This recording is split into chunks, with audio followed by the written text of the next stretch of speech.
Hello అండి. Egg fry చేయాలనుకుంటే చాలా సింపుల్గా చేసుకోవచ్చు. ఎలా అంటే ఎగ్స్ని ముందుగా బాయిల్ చేసేసుకుని పెంకు ఒలిచేసుకుని సన్నని చీరికలు చేరేసి పక్కన పెట్టుకోవాలి. బాండీలోకి కొద్దిగా ఆయిల్ వేసుకుని పసుపు సాల్ట్ వేసుకుని ఒలిచిన ఈ గుడ్లని చక్కగా మంచి దోర రంగు వచ్చేంత వరకు ఫ్రై చేసి పక్కన పెట్టుకోవాలి. మంచి కలర్ వచ్చిన ఎగ్స్ని చూస్తే చూడటానికి చాలా టెంప్టింగ్గా నోరు ఊరిపోయేలా ఉన్నాయి కదా. ఫ్రై కూడా అంతే టేస్ట్గా ఉంటుందండి. ఇంకా 2 ఉల్లిపాయలని సన్నని చీరికల్లా చీరేసుకుని పక్కన పెట్టుకోవాలి. అలాగే ఒక 2 పచ్చిమిర్చిని కూడా చీరి పక్కన పెట్టుకోవాలి.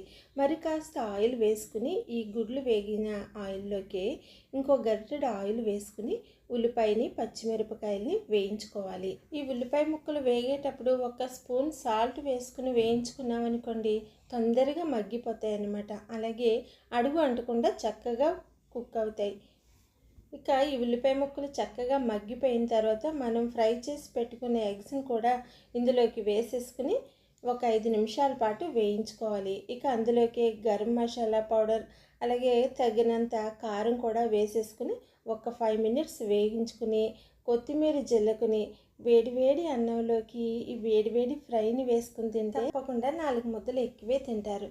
ఈ ఫ్రై గురించి మీరు ఎంతమందికి తెలుసో కామెంట్ చేయండి. అలాగే నా వీడియోకి లైక్ చేసి సబ్స్క్రైబ్ కూడా చేసుకోండి.